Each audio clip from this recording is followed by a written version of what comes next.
So now we've all heard of software as a service, right? Everyone's heard of that term, especially here in the Valley.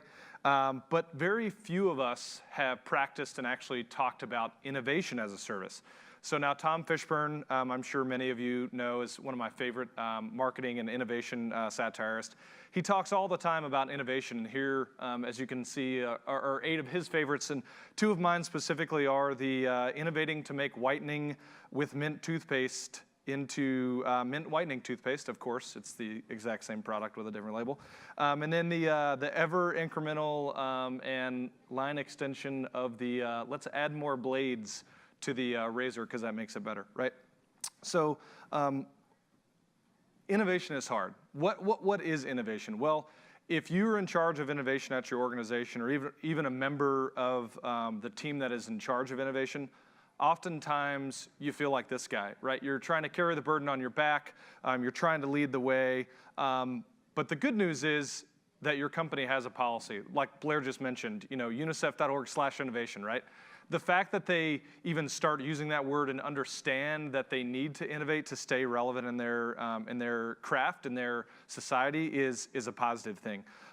As we know, the digital landscape is rapidly changing, from everyone making a shift into not necessarily buying cars anymore if you're a millennial, because there's things like Uber, or if you're, the increase in collaborative consumption of products and consumer goods, the personalization of those things.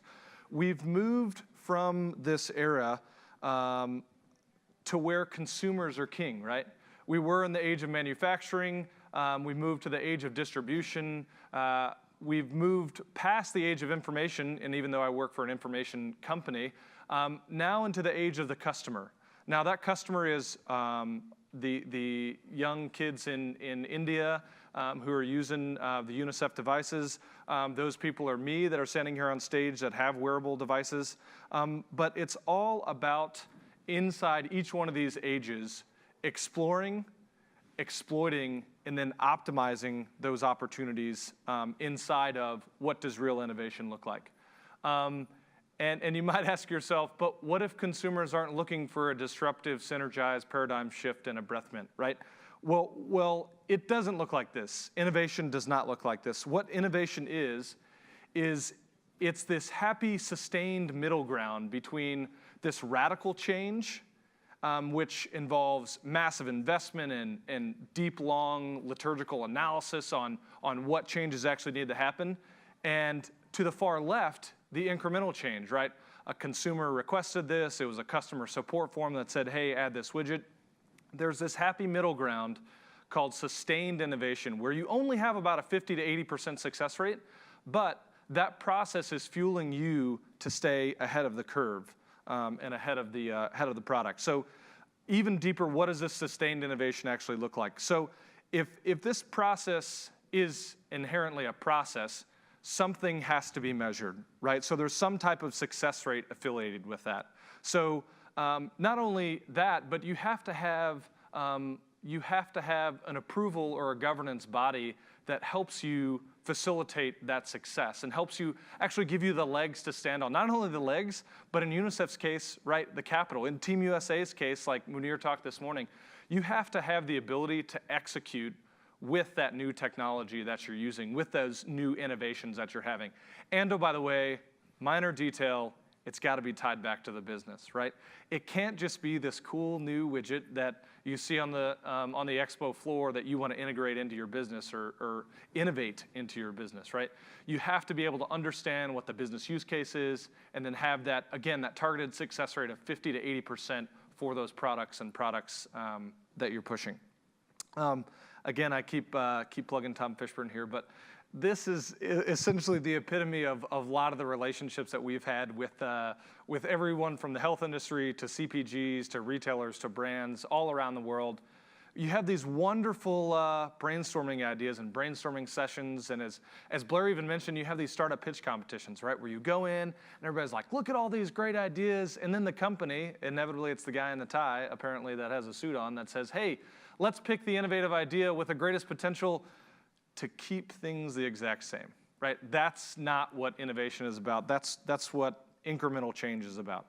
So as we start to look at what right looks like, here are a couple key steps inside of that. So, so a little bit more on my background. I used to be in the Army, did the whole playing around in Afghanistan thing, helping populace over there. But in the Army, we loved acronyms, right? So one of my favorite acronyms was actually developed by our friends in the UK, and it's affectionately known as the 7 Ps.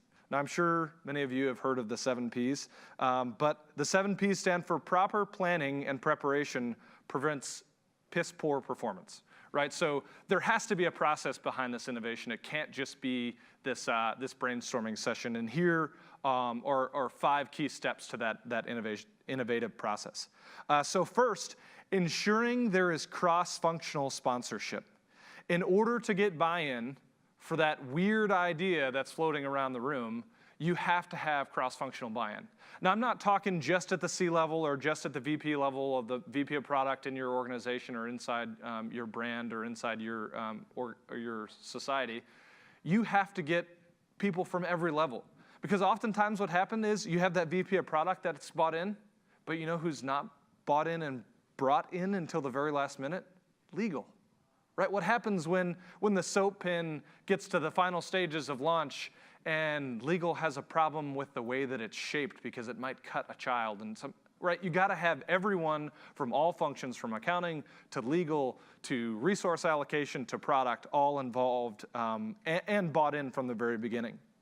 2, there has to be a true understanding of maturity and growth inside that organization. You have to understand the current goals for the organization so you can get that strategic buy-in. Oh, by the way, before you walk into the VP's office and say, I have this great idea, even if you're on the Innovation Council or inside the Innovation Governance body. And then you have to be able to evaluate those products based on those current needs. Those current needs of the organization, both at the strategic level and at the tactical level, you have to be able to set up measurable and attainable, aggressively attainable, but attainable metrics inside of your organization. And then 4, implement based on the keep it simple for the users, right? It's the KISS principle that we've all heard about, right? We have to keep it relatable. We have to keep it simple. We have to keep it implementable into the exact solution. Now, incremental change, super simple. Radical change, maybe not so simple. Sustained innovation, sustained change throughout the organization is what we're going for. Still has to be simple inside that organization. And then 5th, drive participation by communication. Whether it's in your personal life, whether it's in your spiritual life, whether it's in your business life, communication is the key at all levels to be able to make a program, a relationship, a product a success. And that is paramount. So now we've known all these high-level ideas. Show us something tangible, Patrick. Walk us through real-world use cases, all that kind of fun stuff. Show us what right looks like. So keep in mind the things that we talked about earlier as we walk through Mondelez International and their Shopper Future program of the cross-functional sponsorship, understanding the goals and maturity. Does this actually meet a need? And we can talk a little bit about that. So this pilot that we ran with the Shopper Futures program was extremely well laid out. They actually did an external sourcing of this innovation group from a group out of New York City called Evolution, spelled with an 8. You can get with me later on how that works out.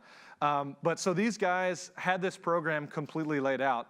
And the key that it was tied in with multiple partners. Right, just like Blair mentioned from UNICEF, they had buy-in not only across their organization, but they had key partners in each one of the different countries that they worked with.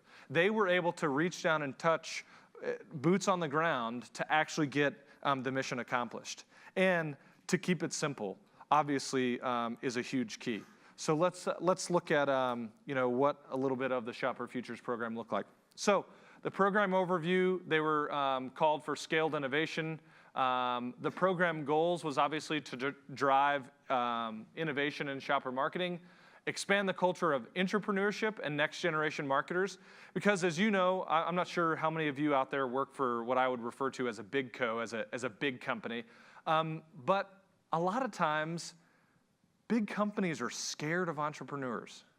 And they're scared of entrepreneurs, not only to bring them into the organization, if they've been an entrepreneur previously because they're scared they might leave, but they're scared of the crazy things that they'll come up with, right? And the only reason why they're scared of those crazy things that they'll come up with is because they're not necessarily tied to yield. They're not tied to revenue. They're not tied to ROI. Oftentimes, innovation gets labeled as the shiny object on the wall that we're chasing. So we have to keep in mind what's important inside of that.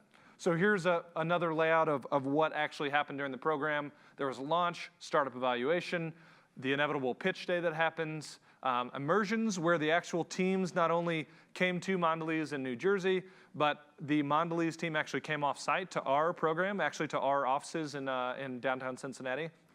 And then another important thing was the activation time. Because of that cross-functional buy-in, both the brand side and the startup side were giving 90 days to get this live and to get active into market. Now, the one caveat is we were the only company out of the 10 that were selected to actually get activated within 90 days. But the fact is that there was a timeline, and that timeline was communicated and adhered to, for the most part, for this program to actually launch and to be a success. So I hope I blurred out all of the names here. This is an example of what almost right looks like. All right, so this company sent out this project planning brief on essentially, don't bore yourself by reading the text, I'll tell you what it says. Essentially what Strap does, right? Integrating mHealth and digital health solutions like Jawbone and Fitbit and Misfit to be able to understand and engage based on a population's wellness program. So who can guess? No one's going to answer. Who can guess what the outcome of this pilot was? Well, the intent was that it was supposed to be a $100,000 pilot with one of the Fortune 50s. What happened was cross-functional buy-in did not happen.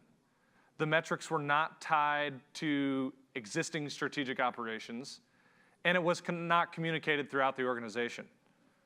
So what ended up happening is not $100,000 to the startup, but $15,000 to the startup in legal fees to go through the process of actually weeding through this process, and then the competition, the product didn't even get launched.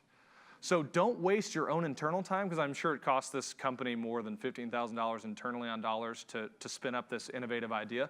Don't waste your own time, don't waste your company's time if you don't have those 5 key steps integrated into the process, because it's going to wear everyone out, and then even more people will be tired of the word innovation. Here's just one more quick example right before we get into questions. I hope I still have some time left. Amanda, great. Our friends at Humble Ventures out on the East Coast. So Humble, their motto is that innovation drives business value, requires structured experimentation. And I like the key of experimentation, because if you think about experimentation in a lab, it's very regimented, right? Not only is it regimented, but it's measured. You have devices that can measure. You're in a controlled environment. You have experts in the room that are helping you walk through this experimentation. So what Humble and their team does is they have this entire innovation process that includes everything from the programming to ideation all the way to the assessing. And you can see here, and I think the slides will be available afterwards, Amanda, maybe. If not, come up, we'll talk later. But the timing of this, as you can see, is laid out very succinctly. And then, oh, by the way, look at all of the resources on the left-hand side, right? You have everything from finance to compliance to legal to a project manager. Now, this is internally, right? This is all internal organization. Now, granted, Humble, one of their big key customers is Ogilvy and Mather, both on the health and the brand side. So they have the abilities and the resources for this to happen. It does not need to be a team as big as this if you're a small, less than 50-person startup or less than 20-person startup. This innovation team and this innovation process can have cross-functional buy-in with a co-founder and the creative director, right? With a VP of product and the COO, whoever it is. Have the process, have the procedures in place so you can actually be able to execute. And again, define those roles, define those responsibilities so you can actually not wear out the word innovation. So That is my talk. I'd love to take any questions that you have and have a conversation about how you guys use innovation in your companies or how you don't. Thank you.